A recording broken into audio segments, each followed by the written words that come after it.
Well, now let me come to, the sectoral performance. It's not rocket science that all the fund managers here would have about 30% of their money in the banking space. Prashant, the perennial trend we get from, or the repeated statement we get from everybody is that you trust private sector banks more. But now public sector banks have fallen to fairly attractive valuations. Would you say that that would be a segment that will turn around, or do you think that there is still a lot of pain left? See, I would rather go by what the bankers are saying, and they said that current year should be better than last year. And economy is also showing signs of improvement. We think the capex cycle will recover in the current year. So I think on the margin, every year including the current year should be better than the previous year going forward, in my opinion. Okay. Naren, your call on the banking space. I mean, I'm asking you specifically about public sector banks because at least lately they have not been the favored lot. See, I think the next 1 year, as this infrastructure problems get resolved, once they get resolved, after that they are going to be in a very sweet spot. With reducing interest rates, they have a good treasury book. But I think near-term volatility in that sector is still likely till we know what happens to the non-performing loans, particularly because what has happened in the recent past is many of these leverage companies' market caps have become very small relative to their debt. So consequently their ability to issue equity to actually deleverage is almost not there at this point of time. So that has become a problem, that you cannot raise equity and deleverage. We were hoping last year that that cycle could happen, but that cycle now doesn't look like happening. So that's why I would say, if you look at the near term, there is scope for volatility, and that is how we are reading it. Having said that, from a valuation standpoint, the top public sector banks are really attractive, but the risks are also there.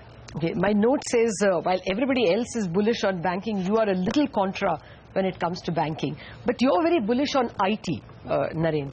And this time the IT results kind of wobbled. Do you think it will continue to be an attractive sector in the days to come, or do you think it's going to lose its defensive character, so to speak? See, first was the call was post the results, and post the results the stocks had come down to pretty attractive levels. And if you see the way currency has behaved, it was not possible for the currency to remain continuously stable against all the other currencies, because all your imports were taking over, and you knew that currency had to depreciate. So that was the second call. And if you look at the quality pack, if you compare the consumer and the pharma names with the technology names are clearly much cheaper on a valuation standpoint. So we felt that it was the most safe defensive sector at this point of time. I agree you can't make mega returns in the sector, but then at this point of time, neither the consumer nor the pharma sector was also looking cheap that we could look at it. That's how we looked at the sector. Okay. What would be your sectoral preference, Mahesh? No, I think I would say that in the banking space, I think if you look at the private sector banks, I mean, they have been showing steady growth. Even last year, when we have seen the credit growth was not that good. So I think good banks, private sector banks, I think will continue to grow and show a steady growth. Now that the recovery in the economy would be much better in the coming years, I think they will show a steady growth. I think that's one area I think which we like. Besides that, I would agree IT at this point in time looks pretty reasonable in terms of valuations, though I think the growth might not be very, I think should report around 14-15% kind of a growth. So kind of neutral over there. I think consumer discretionary is one sector I think which we would like to bet over the next medium term, long term. Again, as we see urban consumption start to pick up, I think that will drive some of these stocks. Also some cut interest rates, though we don't expect too much. But as the broad economy starts to move up, I think that's an area, and a lot of companies in that space having good brands and pricing power would see that benefit coming through much stronger at the bottom line. So that's one area which I think can show a significantly higher growth in the next few years. That includes media also. Okay. Harsha, your preferences? Currently we are overweight on auto, cement and consumer durables.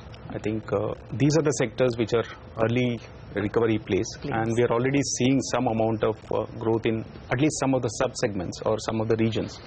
For example, within the auto sector, the passenger cars, sub-segments of two-wheeler and commercial vehicles have started to show some amount of volume growth. And in the downturn, the companies have really streamlined their operations. So that operating margin leverage will start to kick in as the volumes improve. And they don't have too much of debt on the books. So there is no worry even if the interest rates don't come off substantially going forward. Similarly, with some of the well-run cement companies, I think there is hardly any leverage in the companies. And we are already seeing some investments happening from the government. And if private sector investments also start, and if there is some stability in the real estate sector, you can really see higher growth coming into the cement sector. And what is more important is, over the last 3-4 years, most of the capacity pipeline is already built in, and you are not seeing incremental capacity coming into the sector. Okay. So incrementally, as demand improves, this sector is going to see higher pricing power, and that's what we are betting on.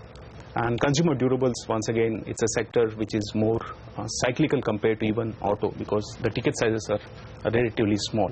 And we are already seeing significant growth there. And we continue to believe that that will continue at least for a better part of next few years. What will be your sectoral hierarchy, Prashant? I think the companies related to the capex cycle, I think, should do better in this cycle, and that could include corporate banks, both in the public and the private sector. It could include engineering companies, and I would agree that even the outlook towards consumer discretionary is quite good. I'm being warned that I'm run out of time, but I want to indulge in one rapid fire round simply because it's extremely satisfying.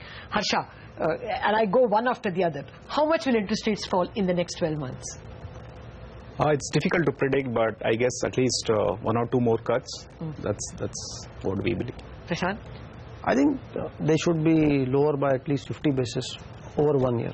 Okay. Naren? 1%. Sorry? 1%. 1%. Mahesh? I think 25 basis point. Okay. Now for the more mouth-watering question for my audience at least. Over a 24-month, I'm not even asking you for a near term, over a 24-month, how much returns can equities give? I mean, at an index level. I think equities will definitely give better post-tax returns compared to any other asset class. So that answers your question, sir. Give me a number. Give me a range. I think it should move at least in line with earnings growth, because even if you assume that the fair valuations that we are trading in today will remain fair even going forward, and it's not going to re-rate, even on that conservative basis, it should move in line with earnings growth. So a CAGR of 20, CAGR of 15? I think double digit should be possible. Prashant? I think 15% or slightly higher. CAGR in the Sensex, I think, or Nifty should be doable over a 2-year period. 15. 1.5. Yes, that's what I meant. Naren? I'm in favor of 8 to 15% as a kind of range. Okay, buffering yourself. Mahesh? I would be disappointed if it is not around 20%, anything lower than that, because what will happen is, after 2 years, I think things will look much better than what we are. Okay, so normally what we see is when growth starts to come in, currently growth visibility is still not there. The multiples also tend to expand. So given the fact that you will be in a scenario 2 years down the line, hopefully, okay, that earnings growth, it will not be 8% what we have seen, but we're looking somewhere around 15-20% or even higher. I think there is a good probability that the multiples also would expand, and I would be disappointed if it is not around 20% CAGR. Well, I have a lot more questions, but we're out of time. Gentlemen, thank you very much for joining me in this special edition of Mutual Fund Coffee.